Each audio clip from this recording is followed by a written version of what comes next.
I will always do my duty, no matter what the price.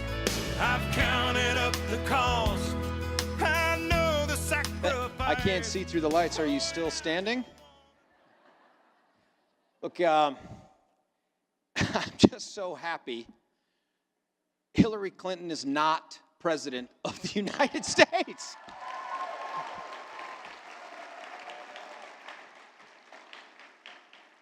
Now look, originally I thought I might be speaking at 7, and then it was 8, then it was 8:30, and I had to bargain with Jeff to get back from just speaking to the cleaning crew, but because it's so late, and my kids are in bed, I hope they're listening to this on the live stream, I want to tell you a story.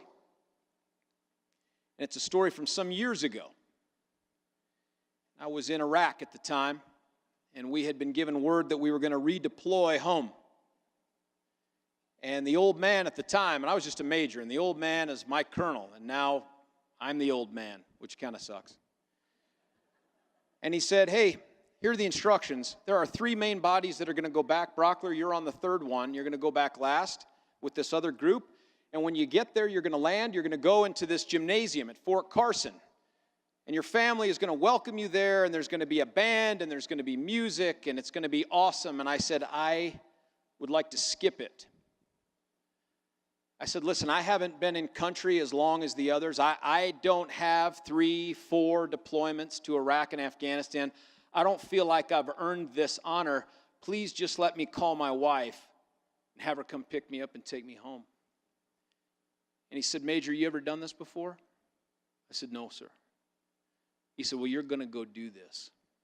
You're going to be there, and you're going through it with everyone else. So I emailed my wife, and I said, call this number and find out when we're coming home. And it turns out it was going to be 2 a.m. So she said, listen, I have 4 kids. At the time, they were 9, 7, 3, and 1. And she said, I'm going to leave them at home. It's just too late, and I'll come down, and I'll sit through this thing, and we'll go. And I was bummed about having to go through it. And we land, and we check in our weapons. Only time I've ever been able to fly on the plane with a handgun. And we get done, and we line up, form up behind this building. And you can hear them on the other side of the door. You can hear that sense of relief, that sense of joy and pride, all mixed in at once. And then as the doors start to open, dry ice machine starts coming down. And we start marching through, and you can hear the excitement in their voices. And everyone to the left, to the right of me, me included, your throat starts closing up. Your eyes start welling up. And I had told my wife, please be up in the upper right-hand corner so I can at least find you easily when this thing is over. And I look up there, and in the upper right-hand corner is my wife and my kids. And they have little signs, welcome home, Daddy. And it was at that moment I realized how wise that colonel was. And that none of this was really about me after all. It was about them. That from the time I raised my hand to take an oath to defend the Constitution and the country, it wasn't about me. It was about them. From the time that I left this country, touched down in another, and came back safely, it wasn't about me, it was about them. And that's the kind of spirit that drives conservatives, because we are here in this room, not for us, but for them. And it's because we're here for them that we look at this failed Obamacare program, and we don't say we want people to be removed who are ill, who are aged, who are infirm. We say we want the able-bodied to get back on their feet. Not as a measure of cold-heartedness, but because we believe in the individual. We believe in salvation. When we look at education, this failed public education system that we have, we don't demand choice because we don't like teachers. We demand choice because we love our children and we're obligated to see that they get the best.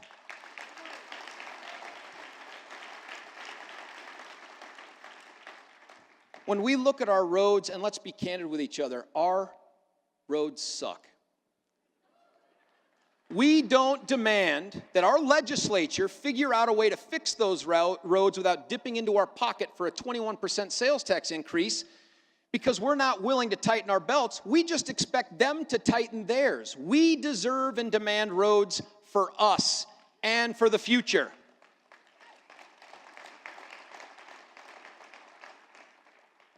You know, finally, we don't believe in sanctuary cities. We don't believe in sanctuary states. We believe in the rule of law.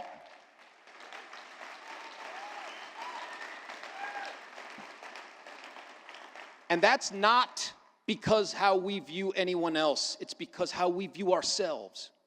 We are committed to upholding the laws that we've imposed on ourselves. And that's why it is absolutely necessary to not do an end run around our laws. Now, when you head into 2018, I want you to think of one thing for all those issues. One word to describe what we need to do. Guts. It's guts. Who has the guts to care about tomorrow? Who has the guts to make the tough decision today so that our kids have a better tomorrow? Because at the end of the day, it isn't about us at all. It's about them. My name's George Brauchler. Thank you very much.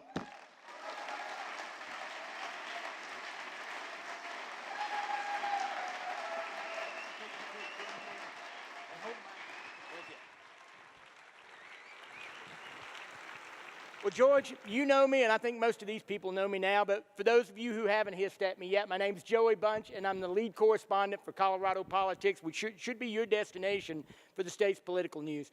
And George, first I need to do a little bit of house cleaning. Last night I called Victor Mitchell George a couple of times. Yeah, how was your day yesterday? So I need to introduce to you, ladies and gentlemen, Victor Mitchell. And that's fake news, but that's fair news. What a huge insult to Vic, wherever you are. I'm sorry, Vic. Well, let's jump right into this. George, you're an accomplished lawyer. George, I got it right. Right on. You're an accomplished lawyer, and you're a man who separates the law from the passion and the politics. So when it comes to religious liberty, where's the line? Where's the line between the rights of people who want their religious liberty and people who that affect? Listen, religious liberty is the order of the day, and it's the law of the land. I'm not running for governor to undo anybody's rights or to infringe on anybody's religious liberty. Bottom line is we have laws that protect each, and at the end of the day, what we need to commit ourselves to straight up is liberty across the board, Vic. Well, okay, now you've talked about transportation. And you say that's your priority, but legislators said the same thing in the last session. It's easy to say, hard to do. And we've got these things in Colorado called Democrats. So tell me how you're going to get that deal through. You know, Democrats aren't going to support a tax increase or cuts to social services. So how do we move this money around to make transportation a priority? Look, I wish I could tell you there's a silver bullet. Bottom line is this. We have lost the ability to prioritize any spending in our budget for roads or education in rural areas because of what we've done with Obamacare. It has gobbled up so much of our budget, and you know these numbers. 1 in 4 Coloradans are on Medicaid. Of them, 44% are able-bodied working-age adults. Until we tackle that piece of Obamacare that is strangling us, it'll be difficult. But the answer isn't to go back to the voters, because I'm pretty certain the last few times we've come back to y'all and said we'd love to raise taxes on you, that thing has failed as bad as any ballot measure I can imagine. 2 to 1, 3 to 1 in some cases. We need to get our house in order. We need to prioritize our budget. And let's take a page out of Bill Owens' book from some years ago. And let's extend those trans bonds, bond some of those tax dollars, and get these roads built. We deserve it. Tell me. Thank you. I appreciate that applause. I'm doing a good job tonight. So, George, how are you going to fix Medicaid? Well, you know, it's interesting. Do you know that in Obamacare, and these chairs are just the worst, because it's like, I mean, I could have like we're sitting in a hole done too. this in school, you know? Next year I'm bringing my own. You know, inside Obamacare, there's the option of going to the Washington, D.C. and saying we want to opt out.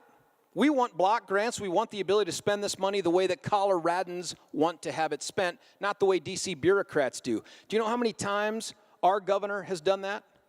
I can't think of a single one. But there are good governors that have.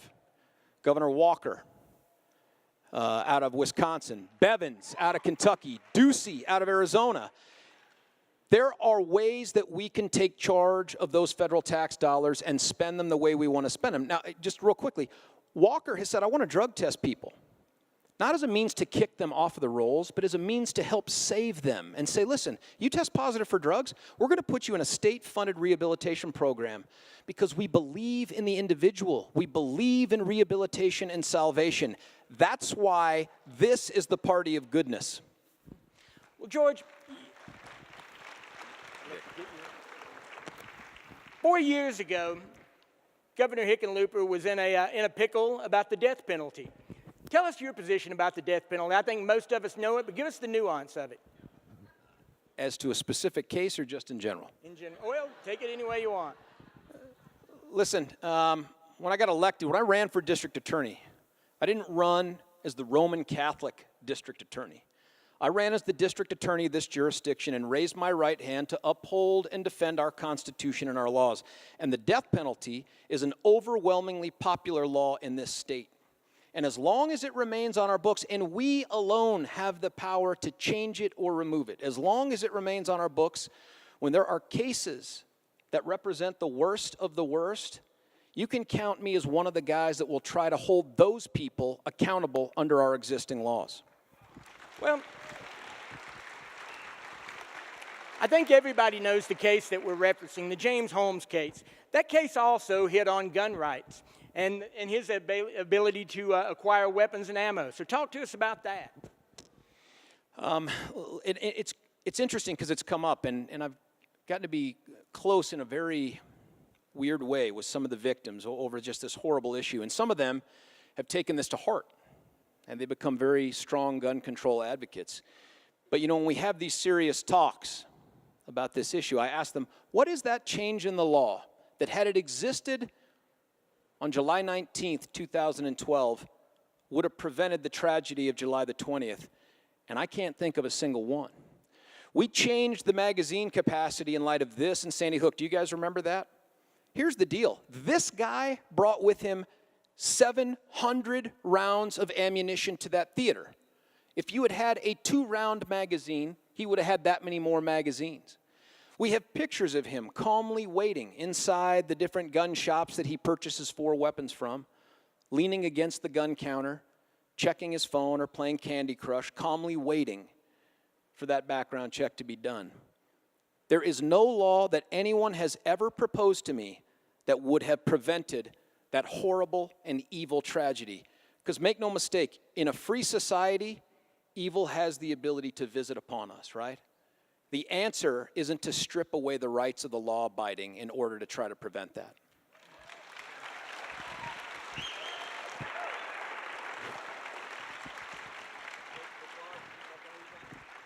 I only have one last question, and it's the question, probably the most important question of the night that's on everybody's mind. Libra. Where did you get those socks, and what do you call those dance moves in that video? The socks have been something I've started. It was an inside joke with my former communications director who thought that my socks were rather pedestrian, which I'm wearing tonight, just black Sam's Club athletic socks. I know that doesn't go with the suit. So I got those. Those dance moves I would call appalling.